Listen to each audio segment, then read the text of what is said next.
شقيا والسلام علي يوم ولدت ويوم أموت ويوم أبعث حيا ذلك عيسى بن مريم قول الحق الذي فيه يمترون ما كان لله أن يتخذ من ولد سبحانه إذا قضى أمرا فإنما يقول له كن فيكون وإن الله ربي وربكم فاعبدوه هذا صراط مستقيم فاختلف الأحزاب من بينهم فويل للذين كفروا من مشهد يوم عظيم صدق الله العظيم. Assalamualaikum warahmatullahi wabarakatuh. Waalaikumsalam warahmatullahi wabarakatuh. Alhamdulillah, syukri ala ni'amillah. Terima kasih Ustaz Gawi. Mudah-mudahan Allah memberkahi semuanya dengan bacaan yang alhamdulillah super power nih, langsung dari Madinah. Dan mudah-mudahan kita semuanya bersama-sama dengan baginda Nabi Muhammad SAW dalam kajian kali ini. Insyaallah, Ibu Bapak, alhamdulillah kita sudah memasuki ke materi yang keempat, yaitu kita dengan judul kita lupa biasanya hanya melihat kebiasaan buruk kita adalah hanya melihat kepada kekurangan kita atau kebutuhan kita kepada apapun yang tidak kita miliki, sementara Allah Subhanahu wa taala pada saat yang sama memberikan segala hal untuk kita.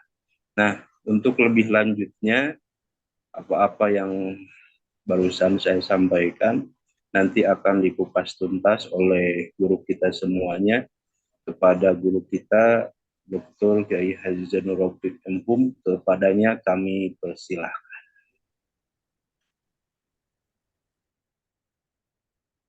Bismillahirrahmanirrahim. Assalamualaikum warahmatullahi wabarakatuh. Waalaikumsalam. Alhamdulillah, bi ni'matihi tatimmus shalihat. Alhamdulillah, adada khalqihi wa ridha nafsihi wa zinata arsyihi wa midada kalimatih. Allahumma salli ala Muhammad wa ala ali Sayyidina Muhammad. Allahumma ati Sayyidina Muhammad al-wasilah wal fadilah wad darajatil aliyah wa ba'athahu maqaman mahmudan alladhi wa'adta innaka ya Allah la tukhliful mi'ad. Assalamu alayka ya Rasulullah, assalamu alayka ya Habiballah. Ashhadu annaka addaital amanah wa nasahtal ummah wa jahadta fi sabilillah. Wassalatu wassalamu alayka ya Habiballah. Ya Rabbi syrah li sadri wa yassir li amri wahlul 'uqdatan min lisani yafqahu qawli, amma ba'du. Hadirin ibu bapak, sahabat-sahabat sekalian, pada pembahasan episode keempat dari buku The Power of Syukur kali ini, kita akan berbicara sedikit menengok, sedikit melihat tata cara kekuatan lawan. Kita ketahui kita ini sedang berperang dengan aduwullah, dengan musuh kita semua, yaitu iblis yang menarasikan agar kita tidak selalu bersyukur. Jadi kesimpulan kita sementara, orang yang kesurupan, kemasukan iblis, kemasukan jin itu adalah mereka-mereka yang susah untuk bersyukur. Jadi pertama kali orang-orang yang kena tipu daya, upaya-upaya iblis setan itu adalah masuk dalam kerangka kehidupannya agar dia tidak menjadi orang yang bersyukur. Walaupun memang diakui oleh mereka ada walaupun sedikit dengan bahasa di dalam dialog antara iblis dengan Allah itu wala tajidu aktsaruhum syakirin. Mayoritas mereka tidak akan bisa bersyukur. Nah, kemudian Ibu Bapak, sahabat-sahabat sekalian, karena kita yakin bahwa satu-satunya yang dinarasikan oleh iblis adalah bagaimana mengoyak kemarin yang kita bahas, yaitu Siratal Mustaqim. Jadi Siratal Mustaqim itu yang dikoyak oleh mereka.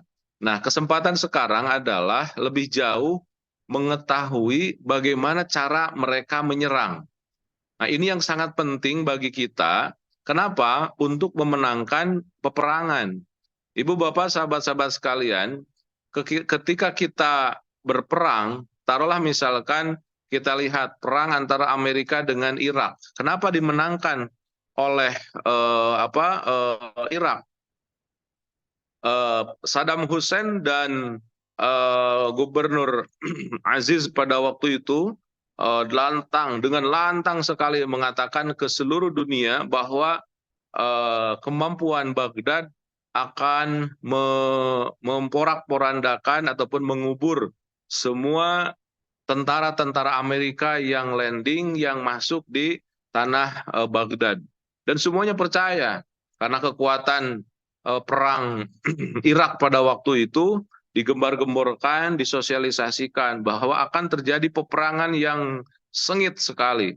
Karena dua kubu itu sangat kuat. Saddam Hussein dari tahun 80-an dia sudah berusaha untuk menarasikan menghantam Amerika. Begitupun Amerika akan terjadi peperangan besar. Kita saksikan sendiri apa yang terjadi pada pertama kali pertempuran. Tidak lebih dari 24 jam. Baghdad langsung bertekuk lutut dan tidak bisa menghadapi kekuatan George Junior Walker-Bush pada waktu itu. Semua kita bertanya-tanya, kenapa? Kok begini saja ternyata gemor-gemornya luar biasa. Dalam jangka sehari saja sudah tidak dapat. Hal yang lain, peperangan antara Usama bin Laden masih dengan Amerika. Kita banyak dalam tanda kutip tertipu juga bahwa kekuatan bin Laden itu sangat-sangat kuat sekali. Kemudian terjadilah sebuah peperangan. Setelah terjadi peperangan dalam jangka beberapa menit saja, ternyata jasad bin Laden itu sudah bisa ditemukan, kemudian beliau gugur. Luluh lantahlah kekuatan Islam yang sebelumnya orang-orang mengatakan ada sebuah kekuatan. Nah, pertanyaannya, kenapa Amerika pada waktu itu menang? Salah satu teori ini dimunculkan dan pernah muncul di YouTube ketika menarasikan tentang kekuatan Google. Jadi teknologi Google itu sekarang kan ada Google Earth ya. Amerika itu ternyata menguasai kekuatan lawan hanya dengan itu. Dengan kekuatan satelit dia bisa mengontrol kemana pergerakan lawan. Akhirnya dalam jangka waktu yang sangat-sangat singkat mereka bisa kalahkan. Ibu, Bapak, saya pernah menonton satu film dokumenter proses penyerangan Usama bin Laden. Orang Amerika itu karena menganggap bahwa Usama bin Laden dan para tentaranya itu sangat-sangat tangguh, mereka menurunkan kemampuannya teknologi sampai 3 bulan. Sampai mereka mencari 7 apa istilahnya itu algojo mereka ataupun 7 pasukan khusus mereka, kemudian dilatih oleh mereka, kemudian kekuatan Amerika pun sampai membuat satu studio besar digambarkan seperti kondisi rumahnya Usama bin Laden. Kemudian setelah itu dipotret lewat lewat satelit sampai per meter, kemudian dibuatkan miniaturnya di Amerika. Dibuatkan miniaturnya sedemikian rupa, kemudian sampai letak lemarinya, kemudian letak mejanya, letak semuanya di rumah yang akan diserang itu dibangun miniaturnya. Kemudian tentara khusus itu dia berlatih posisinya semuanya. Di antara latihannya mereka ditutup mata. Ketika mereka ditutup mata sambil jalan menyerang dan mereka membawa senjata, walaupun mata mereka ditutup, itu ternyata bisa mendeteksi. Dan apa yang terjadi pernah diperlihatkan bahwa ketika Usama bin Laden sebelum meninggal dan sudah terpojok pada satu kondisi, beliau itu memegang memegang istrinya, kemudian hanya sedikit saja celah di antara beliau dengan istrinya, tapi yang luar biasanya eksekutor dari pasukan khusus itu bisa menembak tepat di jidatnya, di daerah sininya, karena kata dia, saya melihat jarak, kemudian angka ataupun istilahnya itu ukuran beliau itu memang di depannya adalah istrinya yang dijadikan tamengnya, tapi di belakangnya ada lemari dan dia sudah hitung lemari itu tingginya sekian, kemudian tepat di atas lemari itu kemudian dia tembakan pelurunya dan ternyata langsung kena, dan dari situ bisa dikatakan orang-orang ataupun juga yang menyerang Usama bin Laden itu berhasil. Artinya, saya ingin mengatakan saya tidak pro kiri kanan ataupun mana saja. Yang jelas dalam peperangan mesti ada teorinya. Salah satu teori yang dilakukan, yang digunakan oleh mereka adalah menguasai kawan, menguasai pergerakan lawan, menguasai pergerakan lawan. Dan ini yang dilakukan oleh Rasulullah Shallallahu Alaihi Wasallam dalam berperang. Kita ketahui Rasulullah pernah memimpin perang yang disebut dengan perang Khandaq. Perang Khandaq itu adalah perang yang dimunculkan idenya oleh seorang yang brilian, sahabat Rasul, namanya siapa? Salman Al-Farisi. Salman Al-Farisi itu mendengar ada ada informasi-informasi dari informan Rasulullah di di daerah Mekah pada waktu itu. Maka ada satu kitab khusus berbicara tentang ini, namanya At-Tajassus fil Islam. Menjadi spy di dalam pergerakan Rasulullah Shallallahu Alaihi Wasallam. Jadi Rasulullah walaupun berperang, Rasulullah di Madinah, kemudian lawannya di Mekah, Rasulullah itu menyimpan informan, orang yang seolah-olah pro mereka, padahal pro Rasul, mengambil mengambil informasi-informasinya. Kalau zaman sekarang mungkin mata-mata ya. Jadi mata-mata di dalam Islam itu ada untuk apa? Untuk mengetahui pergerakan. Kita ketahui ketika pergerakan lawan penyerangan di perang Khandaq itu yang tidak disadari oleh kaum kufar Quraisy. Kenapa? Salman Al-Farisi itu mendapatkan banyak berita dari informan Rasulullah.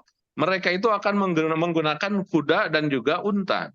Agar dia tidak bisa menembus ke kota Madinah, apa yang dilakukan oleh Salman Al-Farisi? Digali parit, dan galian parit itu tidak ada bisa satupun unta ataupun kuda yang bisa nyebrang. Maka tanpa diduga oleh mereka datang dari Mekah, selama 23 hari mereka datang dengan bala tentaranya akan menyerang kaum minoritas waktu itu umat Islam di kota Madinah, tapi oleh Rasulullah dikumpulkan di satu tempat di daerah Khandaq, karena tidak bisa menembus. Nah, pertanyaannya, kenapa Rasulullah dan Salman Al-Farisi bisa menggali dan jaraknya itu tidak bisa diseberangi oleh kekuatan lawan? Karena memang Rasulullah punya informan apa saja yang dimiliki oleh mereka, kemudian dilakukan hal ABC semuanya. Walaupun memang salah satu di antaranya Rasulullah memiliki wahyu ataupun juga informan yang luar biasa dari Allah, yaitu malaikat Jibril. Tapi dalam teori buku itu digambarkan Rasulullah mendapatkan langsung informan dari orang Mekah, artinya orang yang pro Rasulullah, tapi kemudian menjadi informan, disampaikanlah informasi-informasi itu kepada Rasulullah semuanya. Sehingga Rasulullah Shallallahu Alaihi Wasallam mengetahui kekuatan, gaya, ataupun juga pergerakan lawan. Nah, ini yang penting. Jangan sampai kita terlalu percaya diri, kemudian kita menguasai kekuatan kita, tapi kita tidak menguasai lawan. Itu diantara faktor kekalahan. Nah, kembali ke cara kita. Ketika kita ingin melawan, ketika kita ingin berperang, salah satu yang harus kita kuasai di zaman peperangan modern ini adalah bukan kita mengetahui kekuatan kita, tapi kita harus menguasai kekuatan lawan. Maka kalau kata Allah, kita ini berperang dengan setan, salah satu hal yang harus kita kuasai adalah bagaimana cara setan bekerja. Nah, ini yang penting.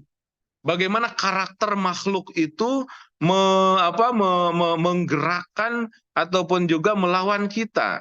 Nah, sifat-sifatnya kemarin kita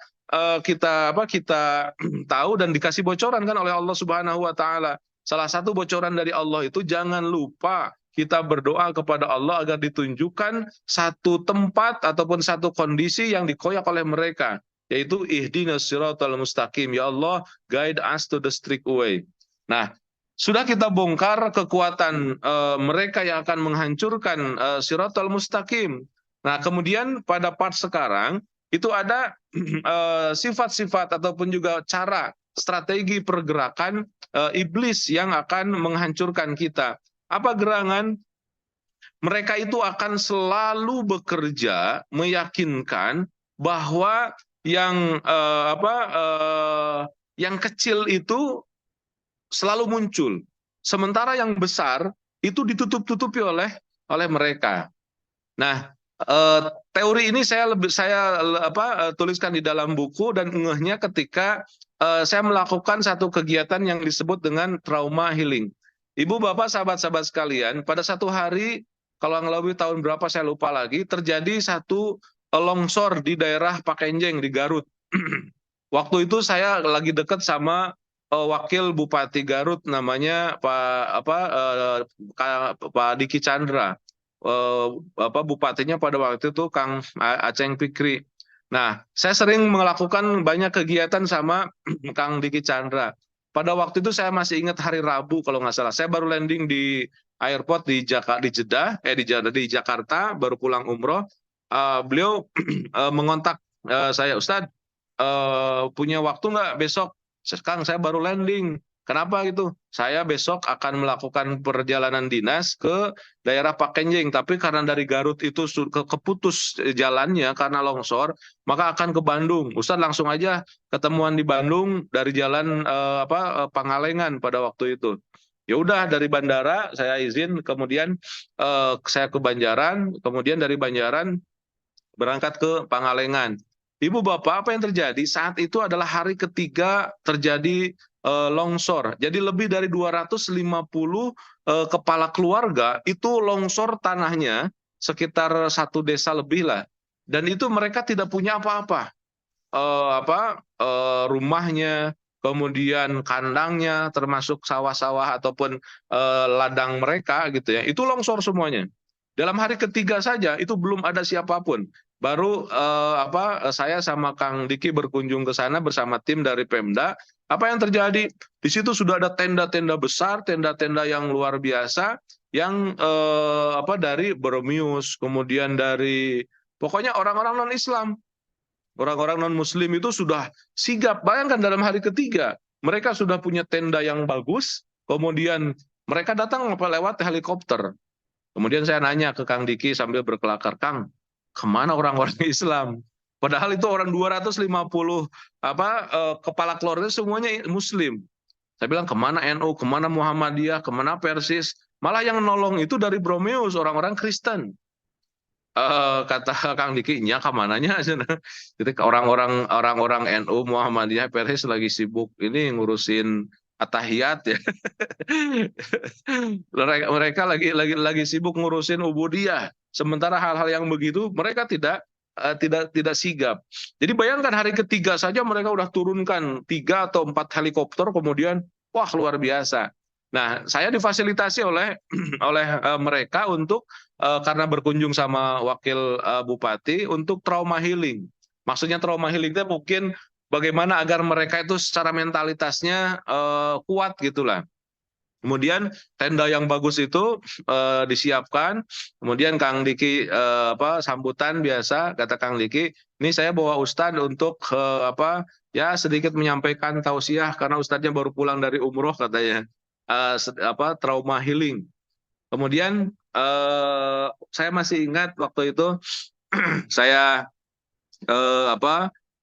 biasa mukodimah, saya bilang ibu bapak itu sekitar 200 lebihan sedikit lah mereka yang hadir. Saya ambil mic, kemudian biasa pembukaan, kemudian obrolkan, kemudian saya interaktif sama para peserta. Ibu bapak, sudah 3 hari ini kan ibu dan bapak banyak sekali yang datang ke sini. Kemudian sekarang di hari ketiga ini saya datang sama Kang Diki Chandra. Ketika ibu datang ke sini berkumpul di tenda yang bagus ini, apa yang ada dalam pikiran ibu dan bapak? Kata beliau, kata mereka, kita ini kena musibah, mereka yang datang adalah membantu. Terus ibu dan bapak ketika dibantu, apa yang didapatkan? Sudah 3 hari ini. Dapat Indomie berapa biji, sekitar 5 ataupun sampai 10.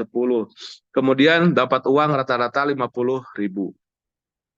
Kemudian ibu bapak, ibu setiap orang yang ke sini membagikan kepada ibu bapak uang 50.000, kemudian Indomie taruhlah 10 biji. Sekarang saya datang ke sini dengan Kang Diki, saya bawa uang 1 miliar. Bawa uang 1 miliar. Cuman ibu bapak, uang ini titipan dari kawan saya di Jakarta. Uang ini akan saya berikan kepada ibu dan bapak, 1 orangnya 1 miliar. Mau nggak? Ibu-ibu, bapak-bapak diam. Kenapa? Karena nggak percaya Ustadz bawa 1 miliar 1 orang. Saya bilang, oke lah kalau ibu bapak tidak percaya. Ini mah kita cerita saja dulu misalkan. Kalau sekarang saya bawa uang 1 orangnya, akan saya kasih 1 miliar. Dan itu adalah titipan dari kawan saya dari Jakarta. Mereka di antara orang-orang yang butuh donor mata. Ibu bapak kan punya 2 mata nih, kiri dan kanan. Ibu butuh uang.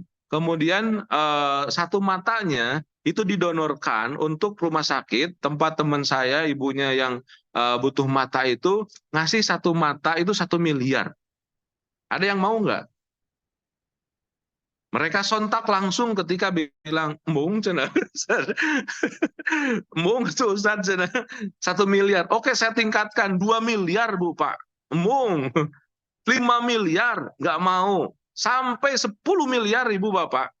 Sampai 10 miliar saya kasih, teman saya berani ngasih uang 10 miliar untuk orang yang bisa mendonorkan 1 matanya karena orang tuanya butuh donor mata. Ibu kan punya 2 mata, masih digunakan satu lagi. Ini satunya 10 miliar, mau nggak? Nggak mau. Ibu dan Bapak, sahabat-sahabat sekalian, artinya saat yang sama kita ditantang untuk dibeli mata ini sampai 10 miliar tidak dikasih. Artinya kalaupun misalkan kesimpulan seperti itu berarti 1 mata itu harganya lebih dari 10 miliar. Taruhlah misalkan 20 miliar, 30 miliar misalkan. Tetap saya yakin mereka tidak akan mau memberikan 1 matanya. Artinya harga mata itu lebih dari 10 miliar. Saya bilang, Ibu dan Bapak mohon maaf. Tadi saya tanya di awal pertemuan kita, Ibu datang ke sini berharap mendapatkan uang apa? Uang berapa? 50.000, kemudian Indomie 10. Sekarang saya tantang 10 miliar dikasih. Ternyata nggak mau. Kenapa? Karena ibu merasa bahwa mata ini harganya lebih dari 10 miliar. Masalahnya adalah kenapa uang yang 50.000 itu ada besar di kepala dan juga di mata kita. Saya butuh uang 50.000, saya butuh uang 50.000. Sementara Allah yang sudah simpan ini 10 miliar, ini 10 miliar, ini 20 miliar, ini 30 miliar, misalkan berapa ratus miliar yang sudah Allah berikan. Pertanyaannya, sudahkah kita syukuri itu? Ibu dan Bapak, sahabat-sahabat sekalian, ini apa triggernya? Bahwa cara setan itu selalu begitu. Kita ini kurang duit 1 juta. Satu pengen duit banget 2 juta, 3 juta. Sementara kita tahu tangan kita ini harganya itu lebih dari 1 miliar. Lebih dari sekian ratus juta. Kenapa tidak didahulukan berpikir dari yang 10 miliar dulu, kemudian 1 miliar, kemudian 100 juta, 1 juta, kemudian baru kesananya 50 ribu. Kenapa dibalik? 50 ribu ada di dalam benak kita yang paling besar, seolah-olah benar-benar kita butuh sekali yang 50 ribu itu. Tapi yang 10 miliar sama sekali tidak kita bisa pikirkan. Subhanallah. Ibu dan Bapak, ini salah satu tipu daya setan, pergerakannya memang selalu seperti itu. Saya tuh butuh duit ataupun butuh A, B, C. Sementara sesuatu yang baik, yang banyak, yang besar di hadapan kita, kita belum bisa menggalinya dan juga belum bisa merasakan betapa kita mendapatkan sesuatu hal yang besar dari Allah Subhanahu wa Ta'ala. Inilah salah satu di antara muamarahnya iblis ataupun setan. Selalu yang kurang itu selalu terlihat besar. Kemudian yang lebih, yang besar, yang banyak itu selalu ditutupi oleh mereka. Kita selalu melihat orang itu bersama-sama dengan kita. Ketika kita kesel, yang kelihatan adalah hal-hal yang tidak bikin kita nyamannya. Yang bikin kita tidak nyamannya saja. Sementara kebaikannya lebih dari sebulan, 2 bulan, bahkan 30 tahun ataupun berapa puluh tahun tidak pernah kita lihat. Nah, inilah cara setan menggoda kita. Seolah-olah semuanya ada di dalam kondisi nol. Dia memberikan kita 50 ribu, sementara Allah tidak. Padahal Allah memberikan kita lebih dari sekian ratus miliar. Nah, hal-hal yang kecil selalu dimunculkan oleh setan, oleh iblis, sementara yang besar itu selalu berusaha untuk ditutupi. Inilah salah satu gaya. Inilah salah satu cara mereka untuk selalu kita membuat agar kita tidak bisa bergerak. Kemudian Ibu dan Bapak kembali ke cerita tadi di Garut. Saya ceritakan itu bapak-bapak dan ibu-ibu yang ada 200 orang tuh bengong semuanya. Bengong. Iya ya. Kita ini butuh 50 ribu. Sementara kita itu merasa bahwa kita ini orang-orang yang bukan terzolimi. Kita ini orang-orang yang kena wabah, kena masalah, kena banyak musibah. Kita itu perlu dibantu. Kita ini betul-betul harus dibantu. Kita ini perlu dibantu. Saya bilang, Ibu dan Bapak, saat kita butuh uang 50 ribu ataupun juga 10 Indomie, paling cuma habis berapa? Sekitar 3 ataupun 4 hari lagi. Kesananya ngapain? Nyari lagi orang yang memberi. Kenapa tidak dibalik? Kenapa kita tidak disyukur? Oke lah, rumah kita habis. Kemudian kandang ingon-ingon kita tidak ada. Kemudian ladang kita tidak ada. Tapi Allah masih kasih kita kesempatan untuk hidup, dan itu harganya lebih dari ratusan miliar. Kenapa kita tidak syukuri? Alhamdulillah ya Allah, saya terselamat dari masalah ini. Tapi nggak apa-apalah, saya tidak mau dikumpulkan dengan orang-orang yang diarahkan untuk menjadi orang yang seolah-olah punya tidak bisa bergerak, seolah-olah kita ini kena musibah. Ibu dan Bapak, penampungan di tempat musibah itu berefek pada menjatuhkan mentalitas hidup kita, menjatuhkan rasa kesyukuran kita. Maka saya bilang, datang ke tempat ini Ibu dan Bapak, dibawa oleh Kang Diki Chandra, salah satunya adalah untuk membangkitkan jiwa Ibu dan Bapak yang sudah 3 hari dihancurkan oleh mereka. Dihancurkan oleh orang-orang yang ingin mengatakan bahwa umat Islam ini tidak besar. Umat Islam ini tidak kena musibah. Umat Islam ini tidak bisa bergerak. Kenapa kita tidak bergerak dari rasa syukur? Alhamdulillah ya Allah, saya memang dapat musibah, tapi saya masih ada Allah, maka saya akan kembali ke tempat saya, itu tempat yang sudah longsor, saya akan ratakan sedikit-sedikit, saya akan bangun rumah saya akan ini kan. Kenapa kita tidak kembali ke rumah masing-masing dengan rasa kesyukuran? Ngapain kita tiap hari berada di camp penampungan ini, kemudian kita diposisikan menjadi orang yang miskin, orang yang harus dibantu, orang yang harus orang peduli kepada kita. Kenapa? Itu kan mentalitas bukan mentalitas umat Islam. Harusnya umat Islam itu bangkit, kemudian bersyukur dengan apa yang ada, berusaha untuk semaksimal mungkin bekerja. Ibu dan Bapak, saya lihat orang-orang yang ada di camp pada waktu itu agak terasa kelihatan agak berubah. Kemudian setelah itu selesai, kemudian pulang. Subhanallah, apa yang terjadi Bun Bapak? Besoknya saya ditelepon oleh Kang Diki Chandra lewat stafnya, kemudian disambungan apa? Ustadz, itu orang-orang yang di kemah katanya pada pulang semuanya. Luar biasa. Kenapa? Karena ada sebuah perubahan. Ya memang Ibu dan Bapak coba, memang dia kena musibah, terus disimpan di kemah yang bagus. Di situ dikerdilkan mentalnya, dikecilkan bahwa dia ini orang yang kena musibah, harus kita peduli kepadanya. Dia diam saja, menerima. Kemudian jiwa bekerjanya, jiwa bersyukurnya dimatikan sama sekali dan tidak ada. Ini yang luar biasa dan berbahaya. Artinya mentalitas kesyukurannya hilang, etos kerjanya juga hilang, karena yang dinarasikan dia kena musibah. Akhirnya itulah salah satu cara untuk menghancurkan dan juga memiskinkan negeri kita. Di antaranya ketika ada musibah selalu saja diposisikan sebagai orang-orang yang harus dibantu, dan setiap hari diposisikan seperti itu, tidak dibangkitkan mentalitasnya. Padahal ketika kita masuk pada posisi itu, sebenarnya kita serang masuk dalam narasinya setan, yaitu kita dimatikan semangatnya, kemudian kita tidak dihilangkan perasaan kesyukurannya. Akhirnya terus mengeluh, setiap hari mengeluh, kurang air, kurang makanan, kurang ini. Ya pantaslah orang yang musibahnya banyak, yang ngurusnya cuman sedikit. Apalagi yang ngurusnya itu cuman kadang-kadang mau selfie saja, itu kan mau difoto saja. Mereka berpikir yang penting sudah selesai saya sampaikan bantuannya, setelah itu pulang. Mereka tidak berpikir bagaimana masa depan anak-anaknya, bagaimana masa depan mentalitas ke depannya. Maka Ibu dan Bapak, itu yang saya ambil, yang saya tuliskan di dalam episode ataupun capture keempat itu, yang kurang selalu terlihat selalu tidak terlihat ditutupi, yang muncul, sementara yang lebih itu selalu ditutupi oleh setan. Sama seperti tadi, 50.000-nya terlihat besar, kemudian yang besarnya sekian miliaran tidak pernah dilihat ataupun juga tidak pernah terasa oleh kita. Kenapa? Karena memang mereka seperti itu.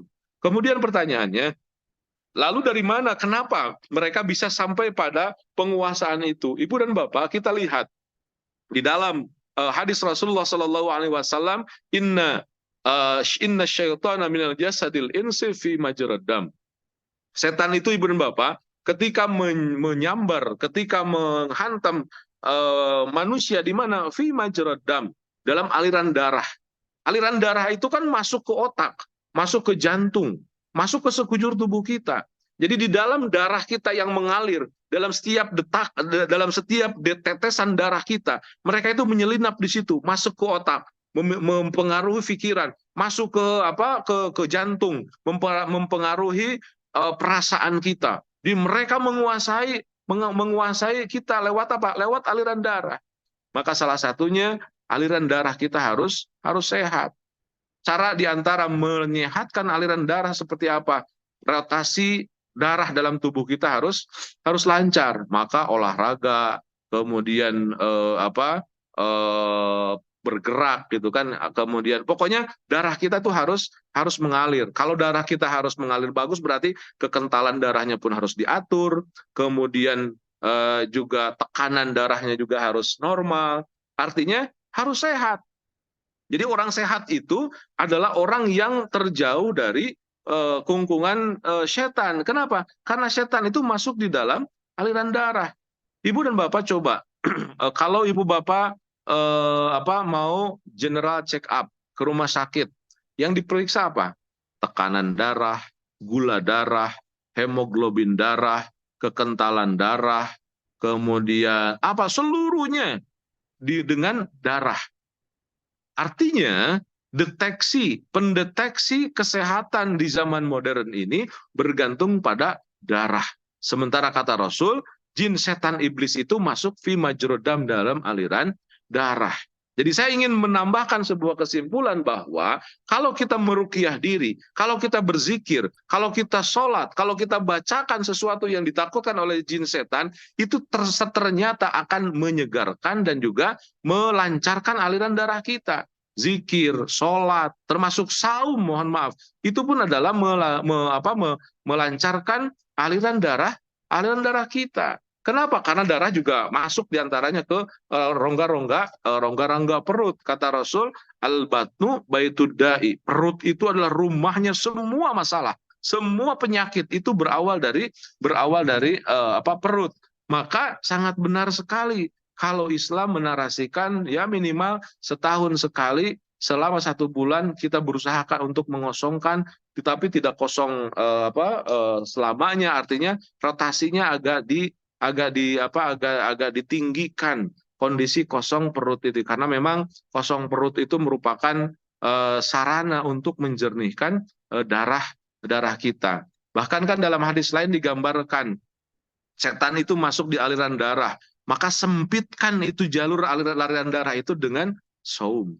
Jadi saum itu salah satunya adalah menyempitkan ruang, gang, jalan yang selalu dilalui oleh setan. Jadi yakini pula ketika kita lapar, kita nikmati bahwa kita sedang menggencet itu setan dan juga iblis yang masuk di dalam diri kita. Iblis itu masuk dalam diri kita, bangsa jin. Setan bangsa jin itu masuk dalam pikiran, dalam darah, mempengaruhi pikiran, kemudian termasuk di dalamnya ke fisik.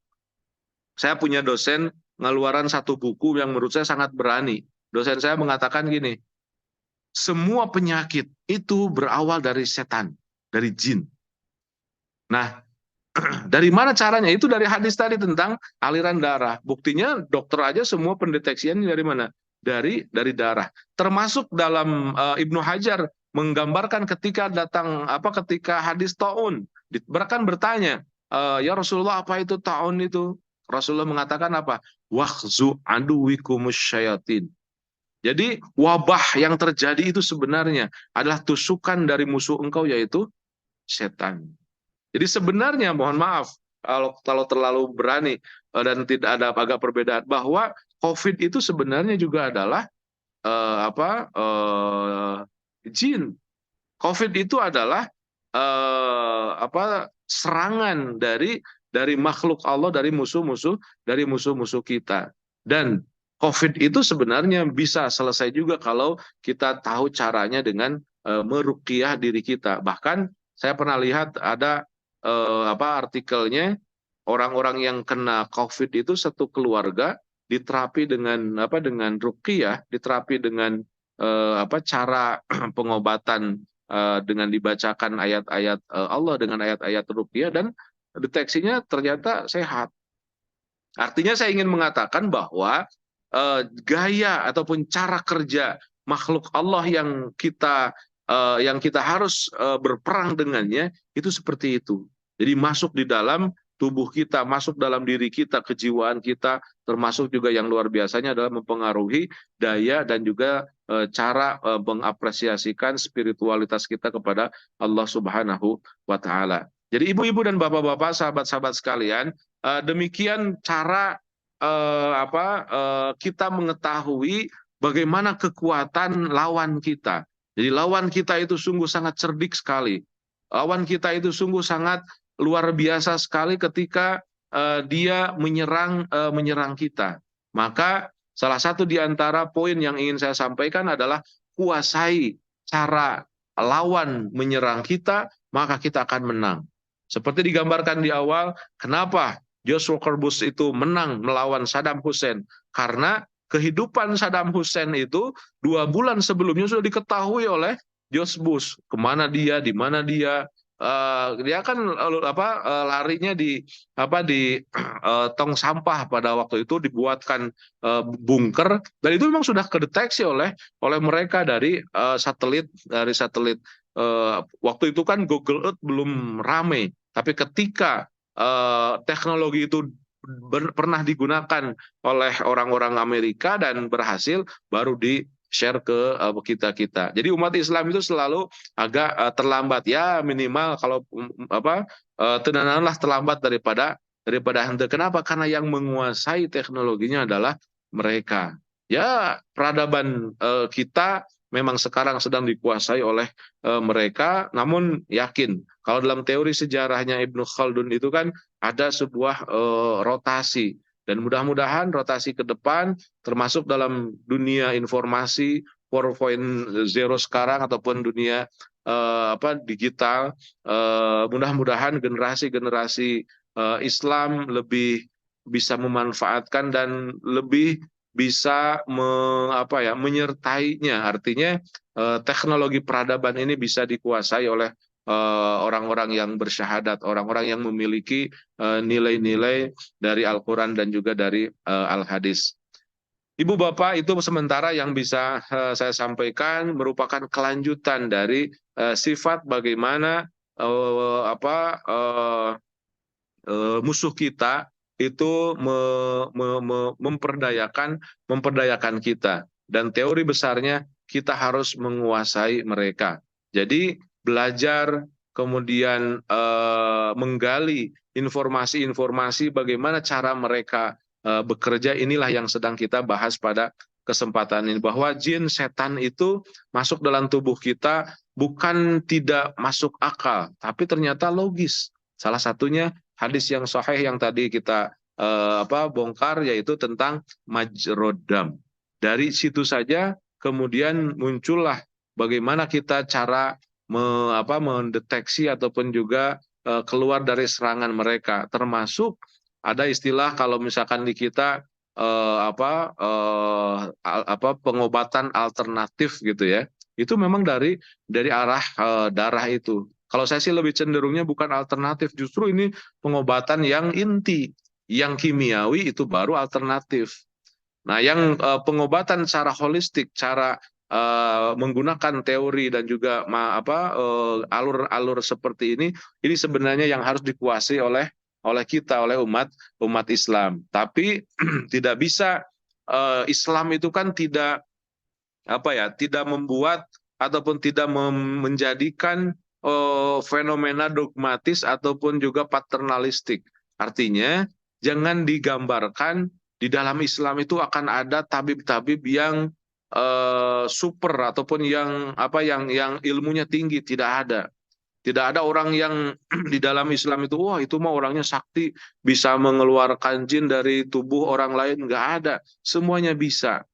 Artinya, nah di dalam kita kalau kita menggunakan ilmu ataupun juga gaya yang tadi, itu salah satunya kelemahannya di kita dibuat seperti itu. Seolah-olah orang yang bisa meruqyah, yang meruqyah orang lain itu sangat-sangat sakti, padahal tidak ada. Hanya karena kita keyakinan kemudian membacakan ayat-ayat Allah, siapapun di antara kita itu bisa bisa menaklukkan setan, jin, iblis, bisa melakukan proses seperti itu. Irqi nafsak wahlak binafsik. Jadikan diri kita peruqyah diri kita.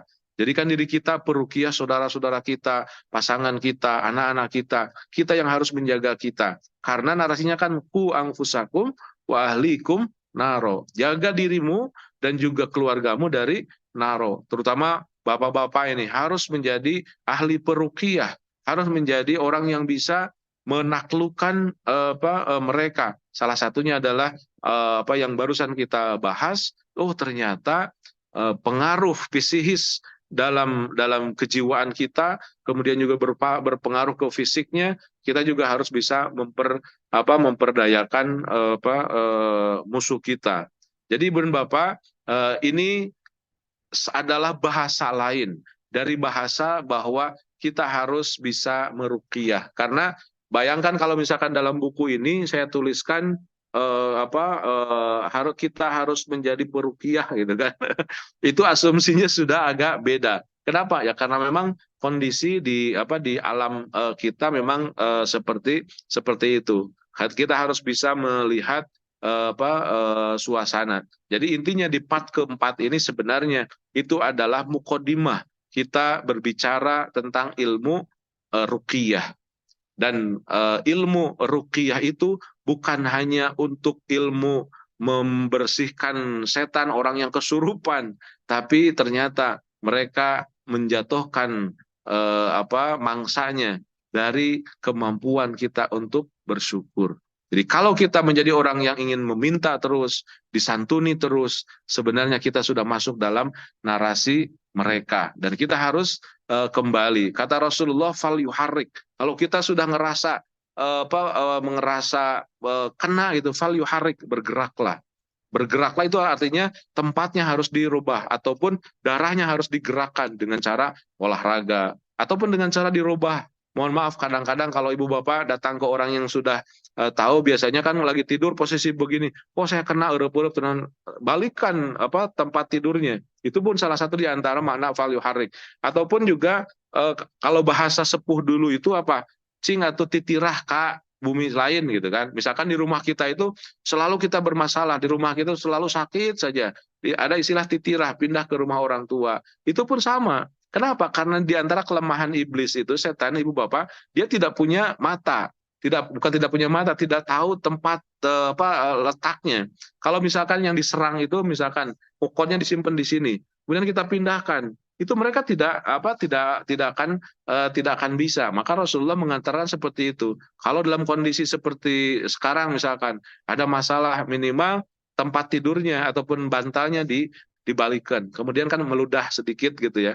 Nah, itu salah satu metode yang Rasulullah Shallallahu alaihi wasallam sampaikan kepada kita dalam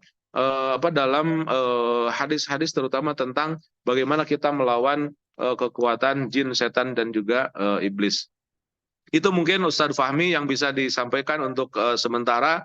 Mudah-mudahan kita terus bisa belajar menggali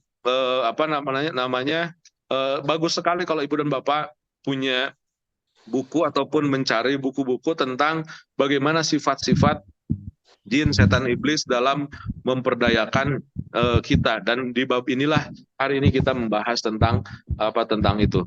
Terima kasih, saya kembalikan ke Ustadz Fahmi. Assalamualaikum warahmatullahi wabarakatuh. Assalamualaikum warahmatullahi wabarakatuh.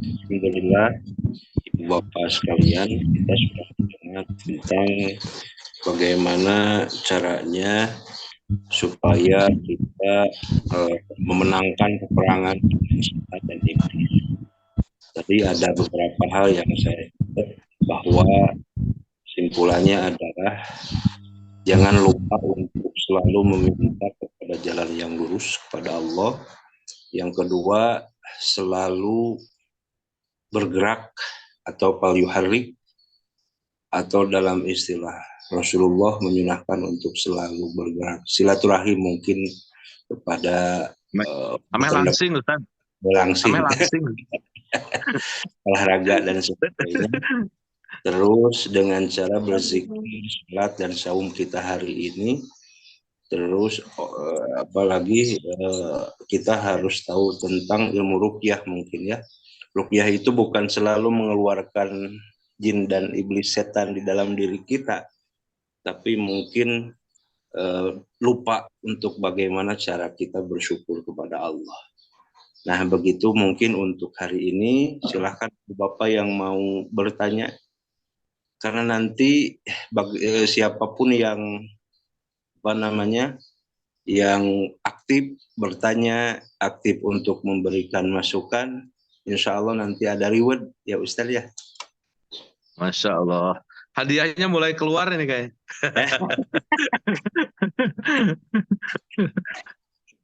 Siapkan Ustaz Hendy sama Ustaz Waisal, siapkan hadiahnya.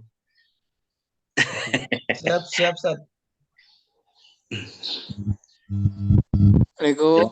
Assalamualaikum warahmatullahi wabarakatuh. Silakan Pak Haji. Alhamdulillah. Biasa tepat ya. Alhamdulillah. Allah.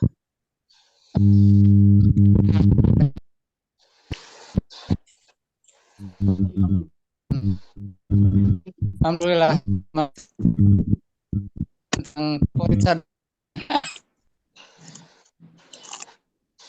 Masih terbata-bata Pak Haji.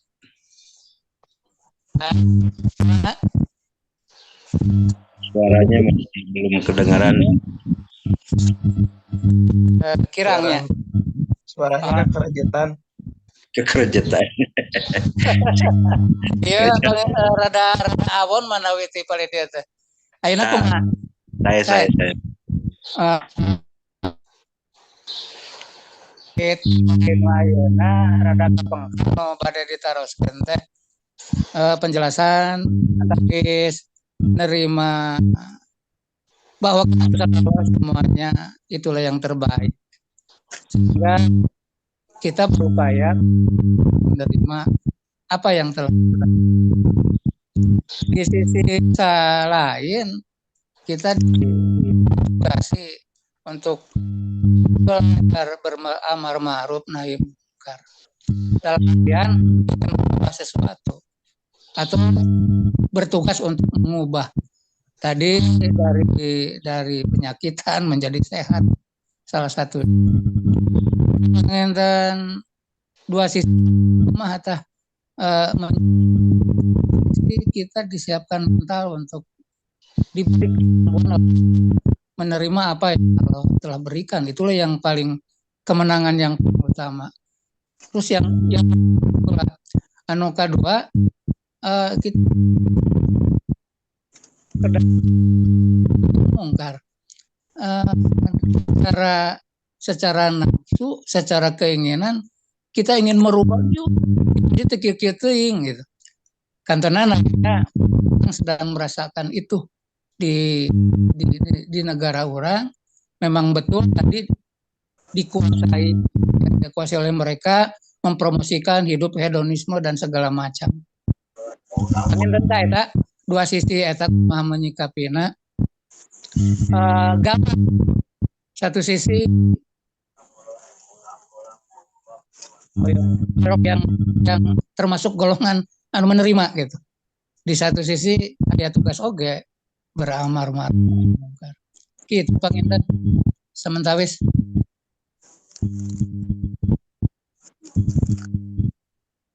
Itu. Atur nuhun Pak Haji. Siap Ustad.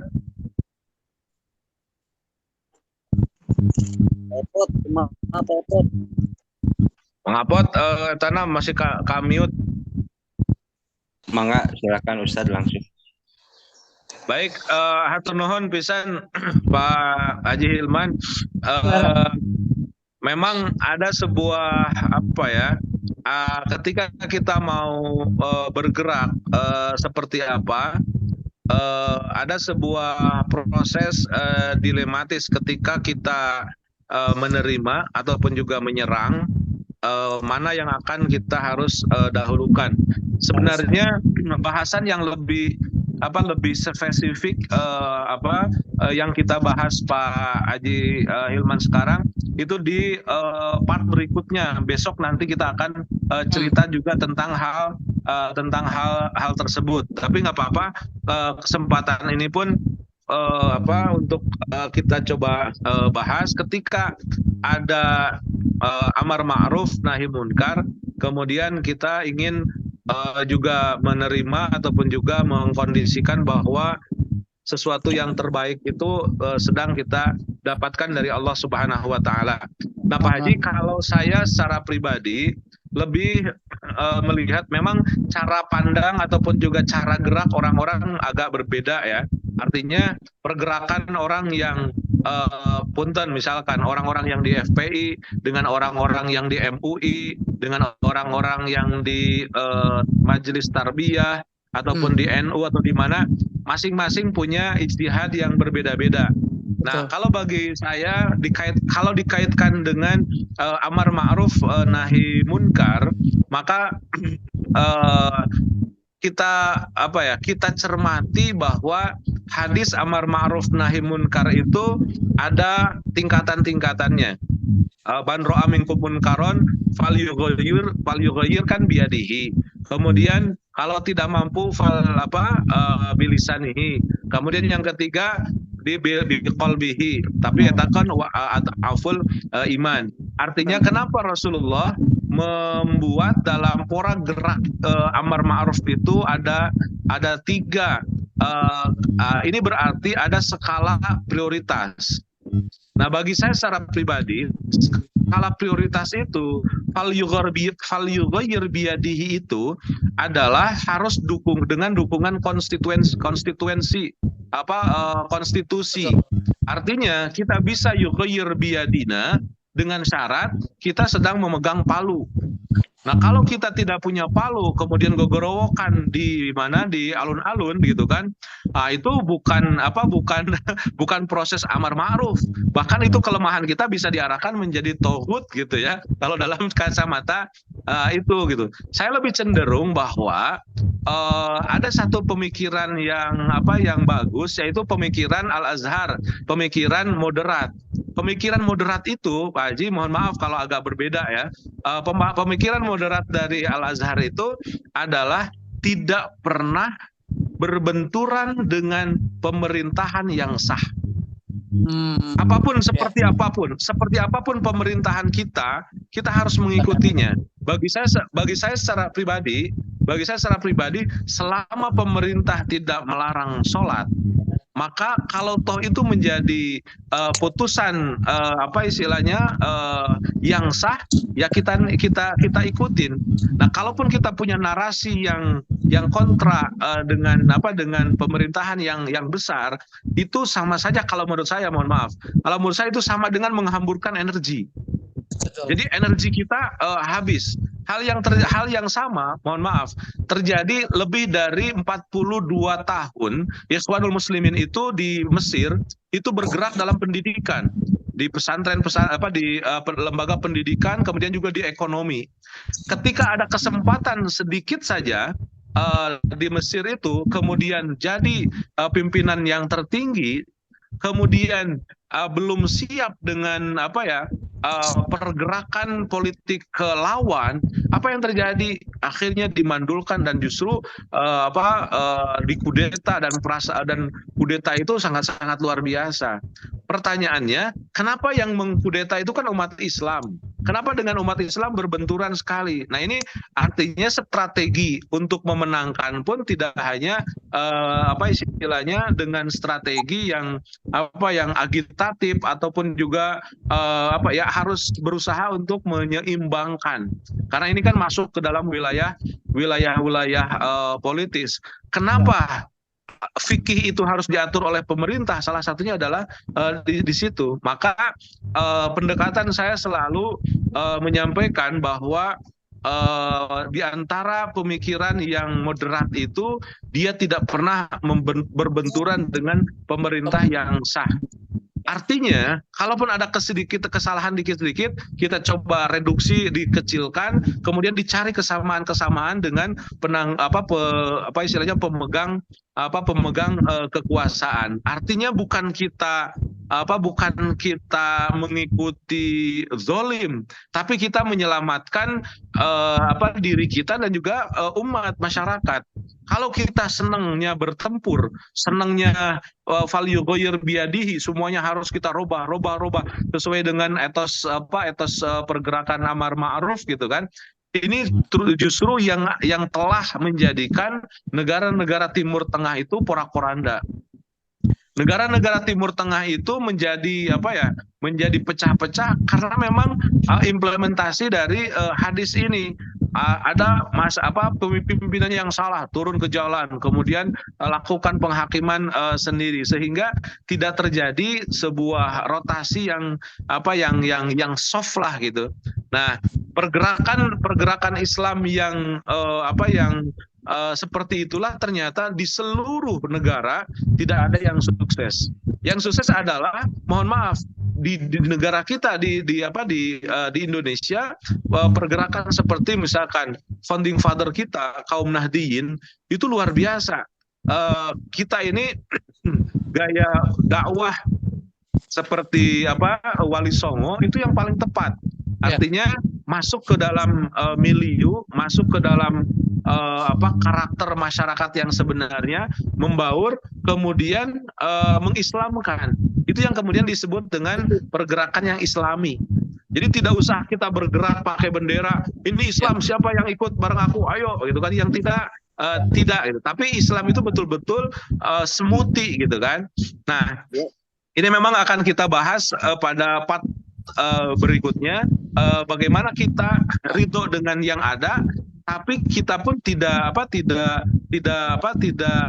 mengikuti narasi orang lain. Maka kalau dalam amar ma'ruf tadi hadisnya kan 3, lakukan dengan tangan kekuatan, lakukan dengan lisan, kalau enggak dengan hati. Kalau toh misalkan posisinya kita ya udah sekarang mah dalam hati dulu, tapi juga sambil terus bergerak sekemampuan kita. Saya kadang-kadang, mohon maaf sekali, kadang-kadang merasa heran kenapa para kiai, para ustadz besar menarasikan ingin sebuah perubahan, tapi caranya itu menjelek-jelekan orang lain, menjelek-jelekan pemimpin kita, padahal pemimpin kita itu sudah juga bergerak sekemampuan mereka. Kenapa kita tidak doakan? Kenapa kita tidak arahkan? Itu kan lebih karakter keislamannya itu lebih istilahnya lebih soft lah gitu. Nah itu mungkin akan berbeda, seperti saya sampaikan dari awal. Memang ijtihadi masing-masing berbeda. Ada yang memang pengennya turun ke jalan terus kan, merubah semuanya gitu. Tapi saya yakin itu tidak akan tidak akan berhasil sebagaimana yang kita inginkan. Kenapa? Karena proses kemajemukan itu, apalagi di negara kita yang lebih bagus, pergerakan dakwahnya adalah dakwah Wali Songo. Bagaimana dia menguasai Islam sampai ke intinya, kemudian diformulasikan, disesuaikan dengan milieu yang ada, dan sedikit-sedikit terus. Dan luar biasa, negeri kita kan dulu tidak ada Islam. Hindu animisme, dinamisme gitu kan. Sekarang hampir 90% sudah Islam. Maka pertanyaannya, apakah Islam ke Indonesia diterapkan dengan hadis amar ma'ruf yang sebagaimana kita fahami, ataukah cara pergerakan smoothie yang dilakukan oleh Wali Songo? Semua kita sepakat bahwa cara Wali Songo yang sangat-sangat ideal. Jadi tetap untuk menopang pergerakan ini, saya lebih cenderung pada sebuah pemikiran yang moderat. Artinya orang-orang moderat itu dia tidak pernah merasa diam dalam darul harb.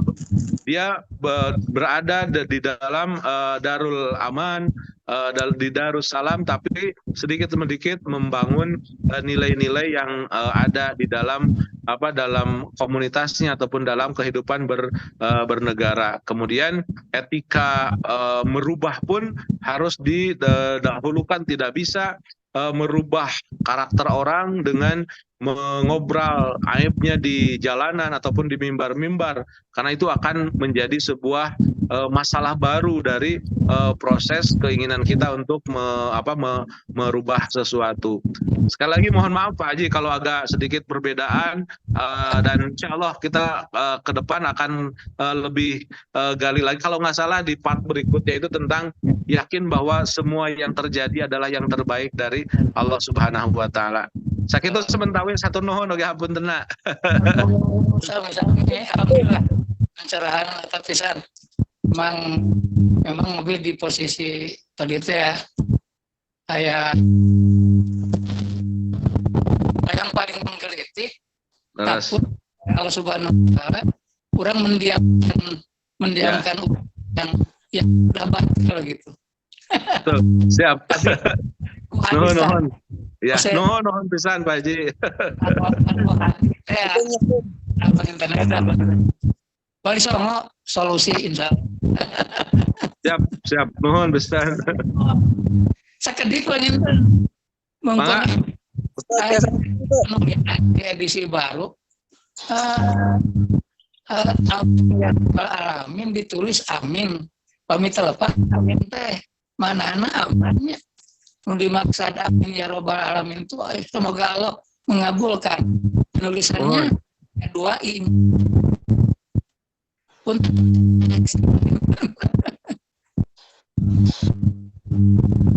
atur nuhun. Siap, mohon atur nuhun Pak Haji. Mangga Ustaz perkawis seratan amin aya amin aya amin. Ya, atur nuhun. Ini mungkin nanti yang akan baca ahli bahasa Ustadz Fahmi Gumelar ini. Memang amin itu kan lakob ataupun juga ikhtisar dari istajib du'ai. Artinya amin itu adalah kalimat yang digunakan untuk mendoakan apa yang ada. Banyak memang tidak hanya amin yang digunakan.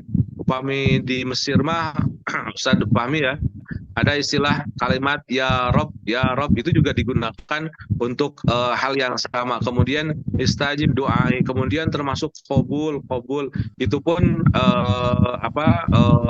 sama gitu. Nah mungkin untuk pendekatan sisi kebahasaan nanti mungkin perlu kita gali lagi lebih dalam, dan Pribados belum berani begitu banyak memberikan argumentasi bilih aya nu lepat gitu. Tapi memang posisi kalimat tersebut memang kalimat yang digunakan untuk menyahut, mengaminkan ataupun juga keinginan yang dinarasikan oleh imam. Tapi kalau 3-4 bulan yang lalu amin itu benten sanes kadinya Pak Haji.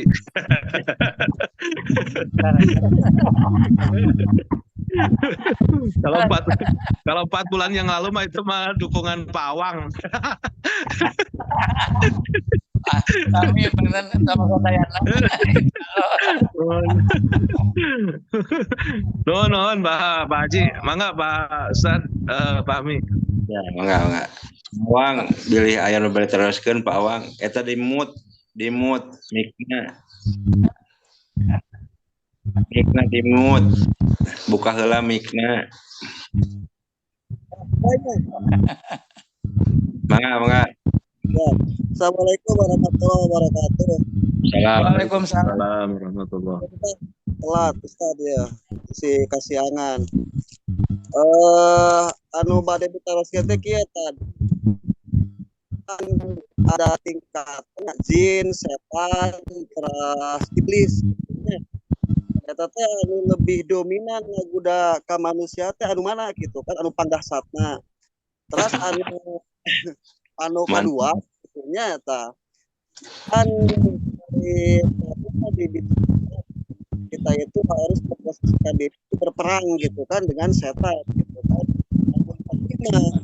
Logika kan kalau Joshua punya interben, punya satelit, sementara kita kan enggak gitu kan.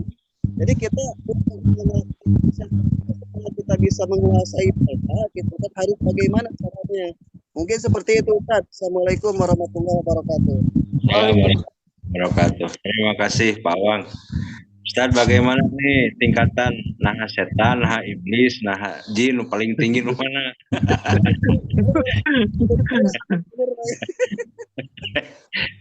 Ya, kemudian yang kedua gimana Ustaz? Yang kedua kan mereka punya satelit nih. Mereka punya satelit bisa menguasai seluruh dunia. Dan kita punya apa gitu maksudnya untuk mereka. Ya. Untuk mengenal karakter setan itu seperti apa gitu kan. Terus kita untuk bisa berperang dengan mereka itu seperti apa gitu kan. Insyaallah. Luar biasa pertanyaannya memang, tapi saya bisa melihat bahwa pertanyaan itu keluar dari orang yang kalah perang.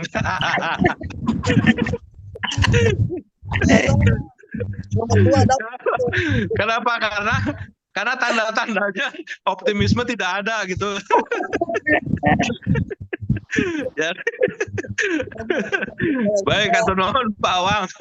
Pertama, memang jawaban itu agak lumayan berat. Cuman saya mengikuti arahan dari Syekh Ibnul Qayyim Imam Al-Jauzi. Imam Al-Jauzi itu menggambarkan mana iblis, kemudian setan, dan juga jin.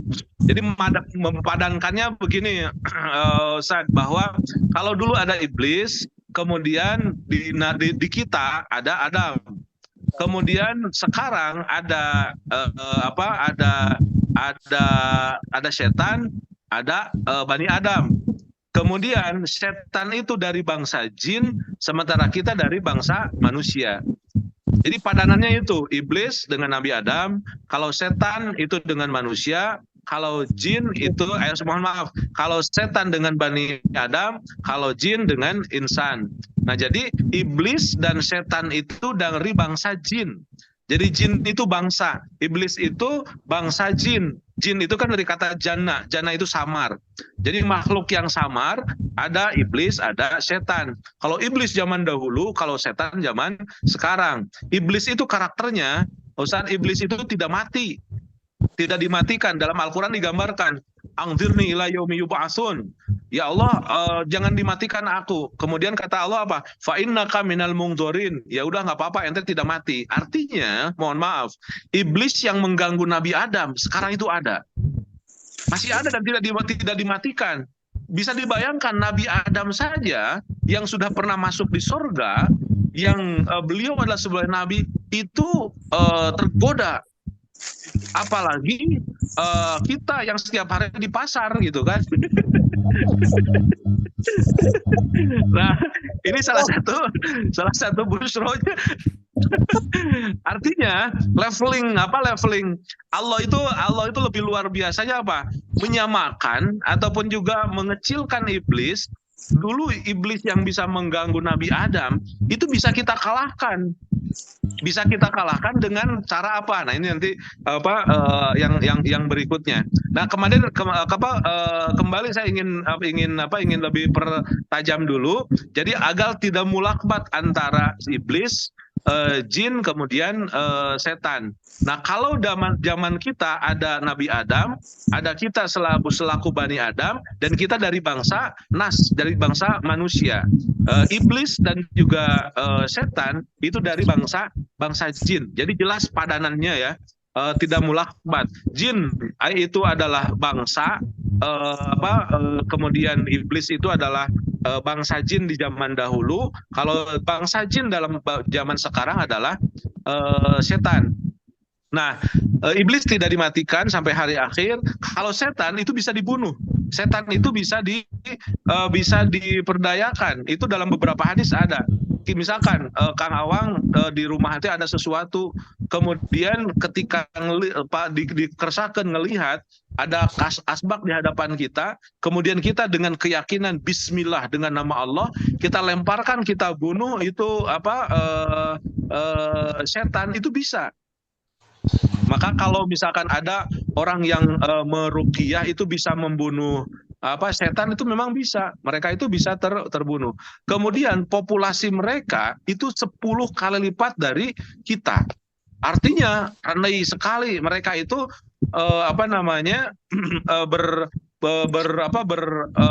menyebarnya itu sangat cepat.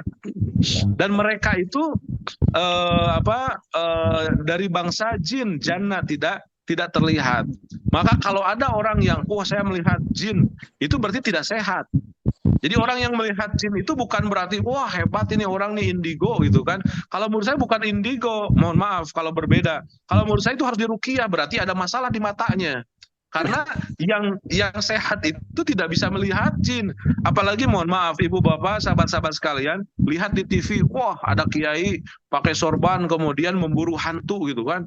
Hantu dikena botolkeun geningannya ditutupan. Subhanallah. Itu pembodohan yang luar biasa.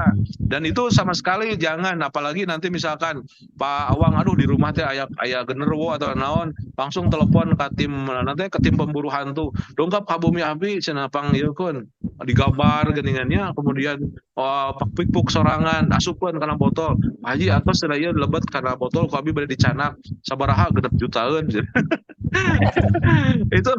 itu sudah sudah pembohongan. Kenapa? Karena kita tidak yakin dengan Al-Qur'an.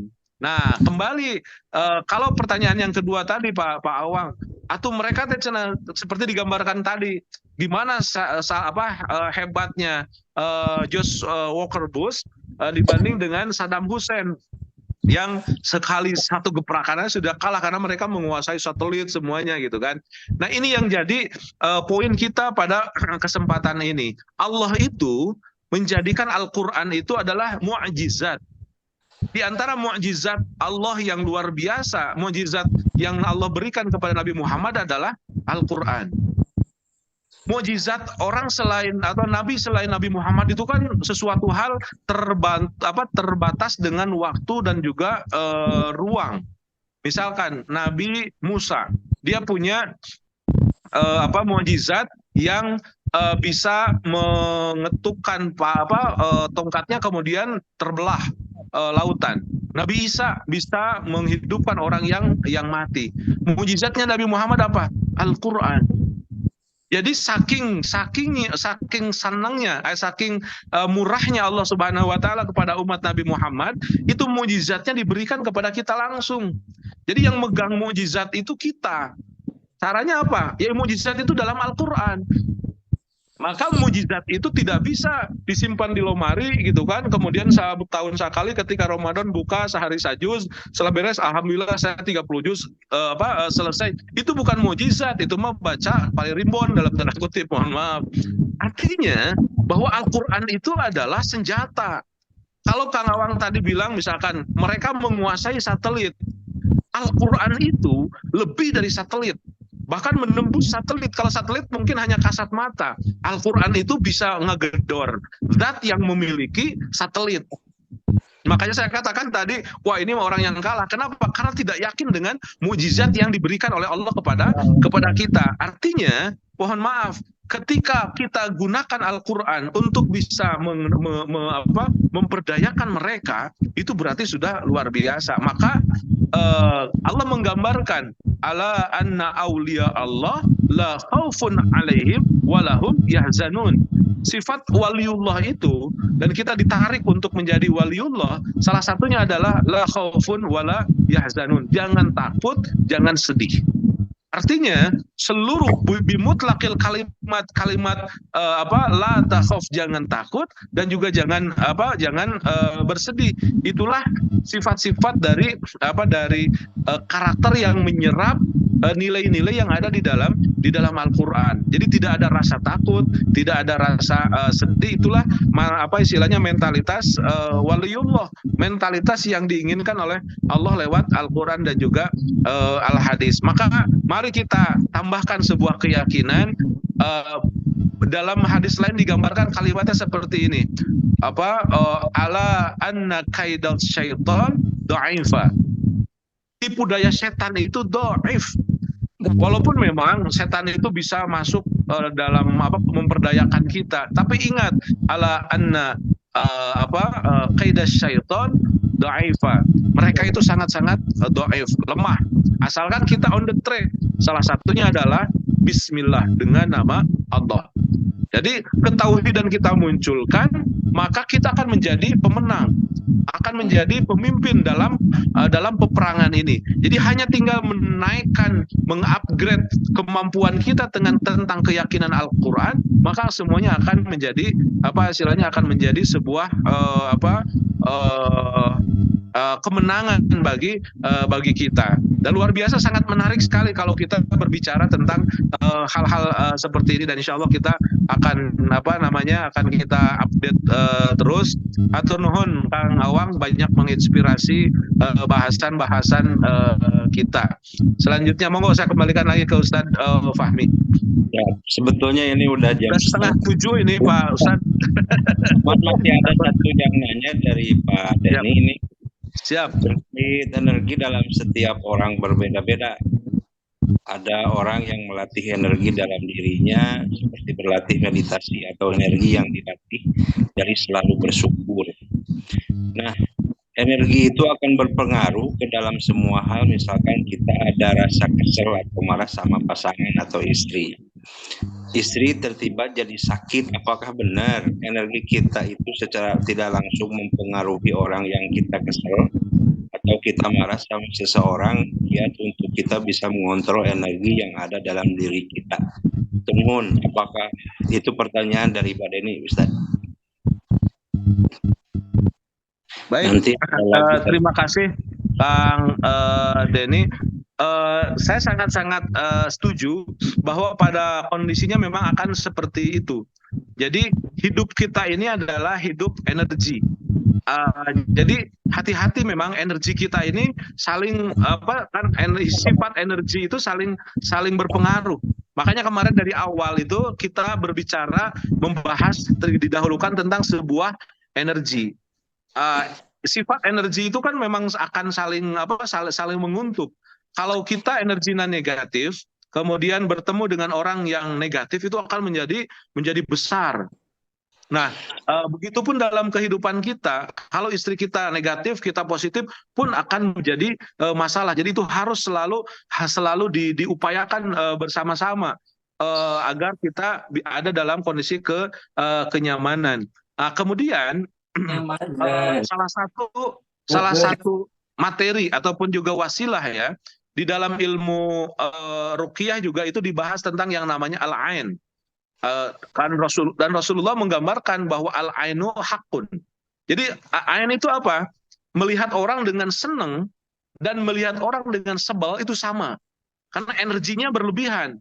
Karena energi terlalu senang juga tidak boleh, terlalu sebal juga tidak boleh, dan itu bisa dijadikan satu materi untuk memperdayakan orang lain. Maka hati-hati sekali ketika berkomunikasi dengan orang, ketemu orang, kemudian itu memang dunia kita dunia energi.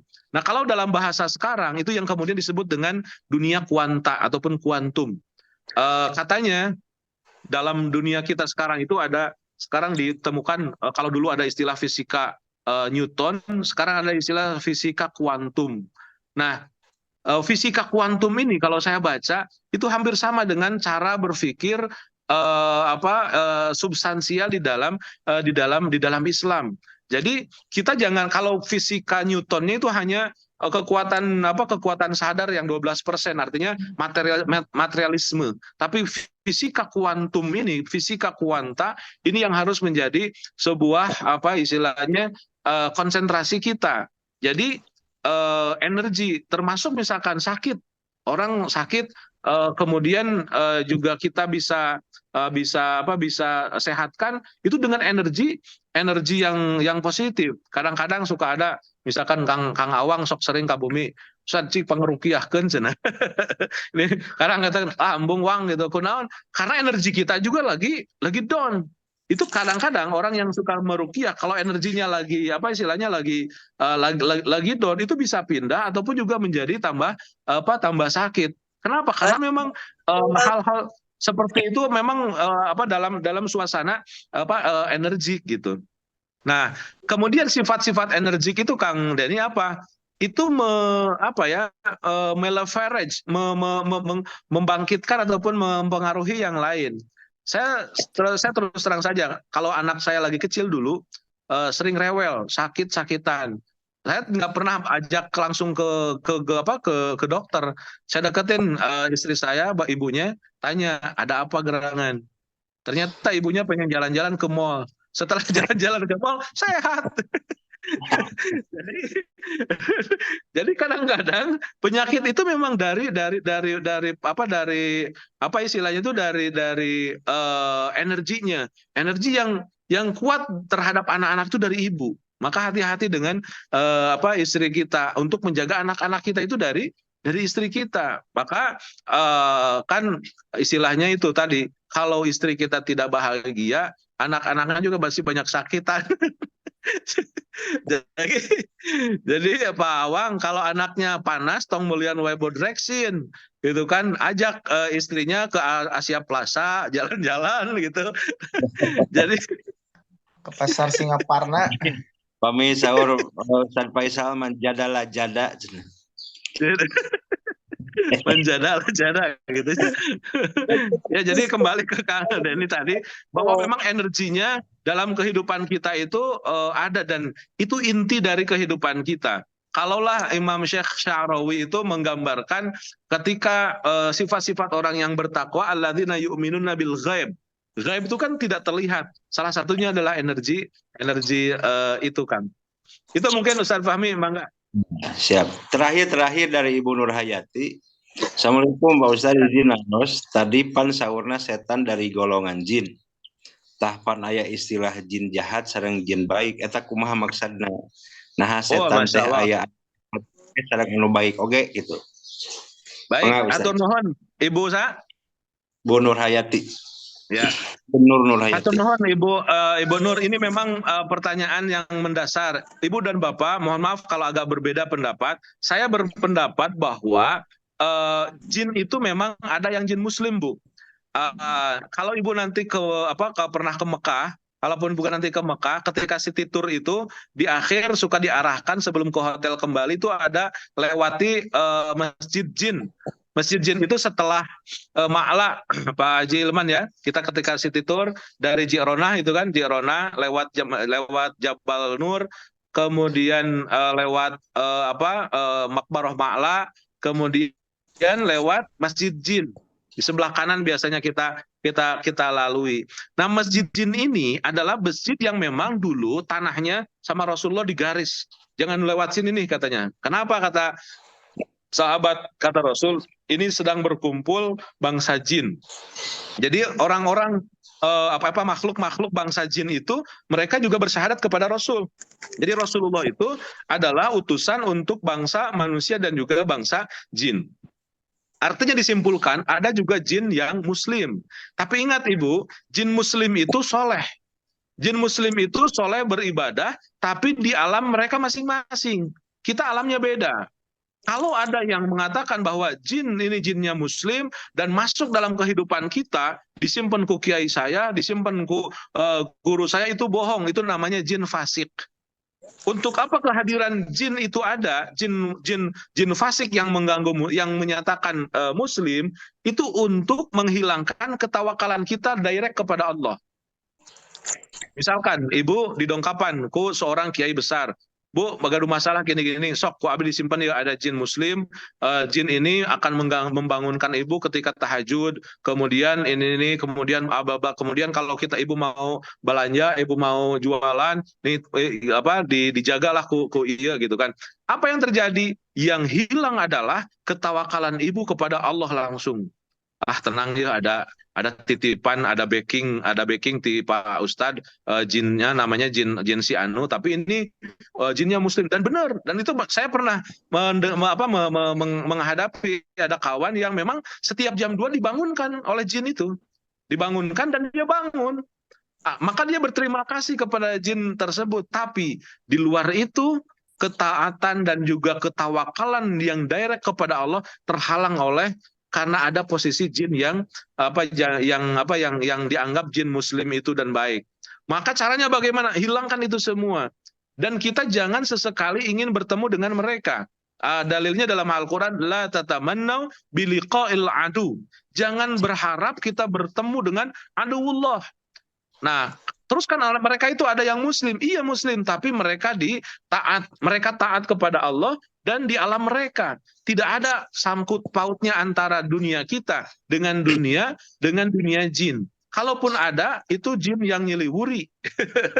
Ada setan yang nyeliwuri, artinya masuk ke dalam kehidupan kita. Dan yang akan dihantam adalah ketauhidan kita kepada Allah Subhanahu wa taala. Coba rasakan, tawakalnya akan hilang. Termasuk punten ke ustadz, ke tabib yang suka membantu misalkan, itu kadang-kadang suka datang, Ustadz, daripada Ustadz pusing-pusing bebergeg nanti ngusir jin gitu kan, ku abi dibere sekali diusap langsung kekelepekan itu teh.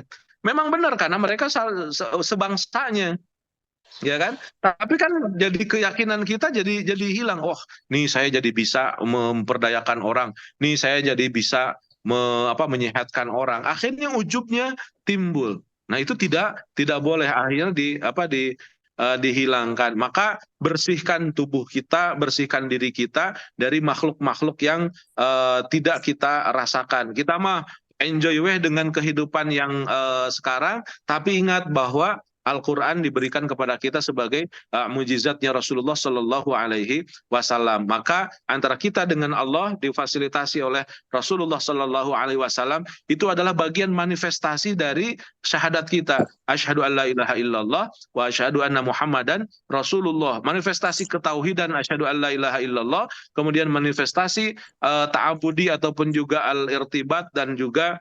mengikuti cara Rasulullah Shallallahu Alaihi Wasallam. Saya pernah didatangin oleh santri, Kiai, mohon minta bacaan yang kira-kira bisa tambah kuat. Saya mau pulang, saya mau dakwah. Saya bilang, ente mau apa?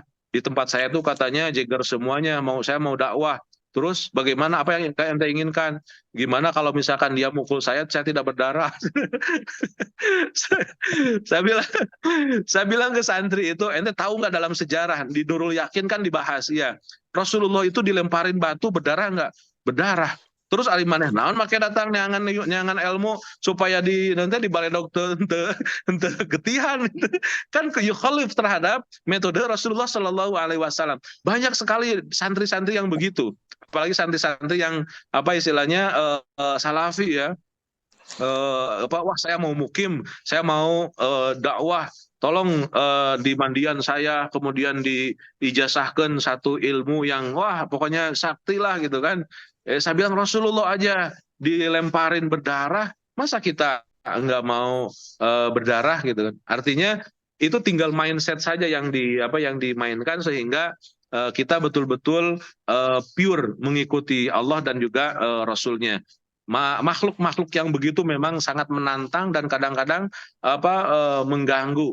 Tapi ya kita selalu minta ampunan kepada Allah. Mudah-mudahan kita terjauh dari makhluk-makhluk yang begitu. Tapi ingat, inna kaidah syaitan kana dha'ifa, bahwa kalaupun mereka menyerang, kalaupun mereka menakut-nakuti, itu dhaif. Kita kuatkan ketauhidan kita, bacaan-bacaan kita, sehingga murni tauhid kita dan ikhlas pengabdian kita hanya karena Allah SWT. Mudah-mudahan kita semakin disehatkan, semakin diberkahkan, dan semakin disemangatkan tentunya. Yang paling utama adalah terus bahagia. Karena sekali kita tidak bahagia, minimal kita pulang ke rumah, istri kita sakit. Istri kita sakit, anak kita sakit gitu kan. Jadi agar tidak sakit kita harus bahagia gitu, Ustaz. Tuh Ustaz awangnya seriwai bahagia. Nah, Ustaz, kalau dari setan ada juga yang baik, apa yang ada yang jelek juga? Kan tadi gimana, Ustaz? Tadi pertanyaannya jin juga ada kafir, ada muslim. Kalau setan ya termasuk golongan jin juga, apakah ada muslim juga katanya? Ya, ada. Jadi jin muslim itu memang ada. Ya, jin muslim itu memang ada. Artinya dari bangsa jin yang bersyahadat juga ada. Mohon maaf sedikit, saya pernah ada orang yang ya gitu kemasukan, kemudian memang bisa berkomunikasi. Ketika berkomunikasi saya bilang, coba katakan asyhadu alla ilaha illallah wa asyhadu anna Muhammadar Rasulullah. Kemudian dia ucapkan, kemudian langsung. Ketika les itu datang ada yang baru. Yang baru itu dia bilang, Ustaz, saya pengen seperti teman saya yang itu katanya. Jadi ceritanya dia masuk Islam, kemudian suruh ke alamnya masing-masing, dia keluar dari kungkungan orang yang bersekongkol dengan jin itu gitu. Ya mungkin itu, kalaupun itu benar, mungkin ya gambarannya seperti itu. Jadi masuk Islam, setelah Islam masuk ke dunianya dia gitu. Jadi jangan ada keletih hati, nggak apa-apa ini mah ada jinnya Islam kemudian bersahabat dengan kita. Jangan sesekali kita ingin bersahabat dengan makhluk-makhluk yang seperti itu. Gitu Ustaz, fadhol, syukran. Terima kasih. Sebab waktu ini sudah menunjukkan jam 6.52. Ini kayaknya Zoom yang paling terlama ini nih. Masalah Or, jin sama setan ini ramai sekali kayaknya nih. bahasan setan. Tapi mudah-mudahan intinya sih jangan lupa untuk bersyukur karena setan dan jin akan selalu menggoda untuk kita lupa bersyukur. Jangan Nah, lupa bahagia. kita jangan lupa bahagia hari ini Pak Awang ya. Tadi ngeles juga nama sieun ditaros maca Quran terus sabaraju. tadi bilang dulu sebentar. Mungkin segitu dulu Bapak Ibu, terima kasih sudah bergabung hari ini, mudah-mudahan besok juga kita gabung lagi dalam materi selanjutnya yaitu besok lah insya Allah. Nah untuk selanjutnya kita doa kafaratul majlis, subhanakallahumma wa bihamdika asyhadu alla ilaha illa anta astaghfiruka wa atubu ilaik.